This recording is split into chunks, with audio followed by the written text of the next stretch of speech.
Hello বন্ধুরা, আমি আবার চলে এসেছি তোমাদের সাথে একটা ভিডিও শেয়ার করার জন্য।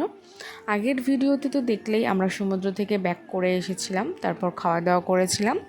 তো খাওয়া দাওয়া করার পর একটু রেস্ট নিয়ে বিকাল বিকাল সন্ধে নাগাদ আমি আরও রেডি হয়ে বেরিয়ে পড়েছিলাম জগন্নাথ মন্দিরে যাওয়ার উদ্দেশ্যে।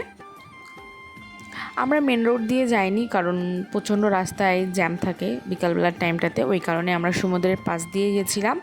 আর দেখো কেমন ফাঁকাও ছিল রাস্তাটা, আর হাওয়াও দিচ্ছিল খুব সুন্দর একটা, ওই কারণে।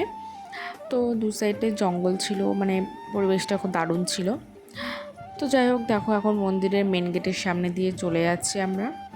মন্দিরটা না অনেকটা জায়গা নিয়ে করেছে, তো সব কিছু এই ভিডিওতে একসাথে দেখানো পসিবল না, কারণ তাহলে ভিডিওটা অনেক বড় হয়ে যাবে। ওই কারণে যতটুকুনি পেরেছি ততটুকুনি দেখানোর চেষ্টা করেছি, তোমরা একটু কষ্ট করে অ্যাডজাস্টমেন্ট করে নিও। এই যে মেন ঠাকুর আর কি,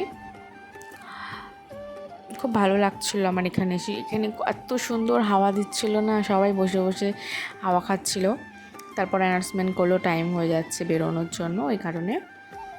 তো এই যে লাইটিং করেছে, সন্ধ্যাবেলা নাগাদ লাইটিংগুলো ওপেনিং করে, ব্যাপারটা খুব সুন্দর লাগছিল আমার। তারপর অনেকক্ষণ হাঁটার পর পায়ে ব্যথা করছিল বলে অটোয় উঠে গেছিলাম, বাট আমাদের হোটেলে যাওয়ার কিছুক্ষণ আগে দেখো এত জোরে বৃষ্টি আর ঝড় আর মেঘ ডাকছিল যে কী বলবো, আমরা রুমেই যেতে পারিনি।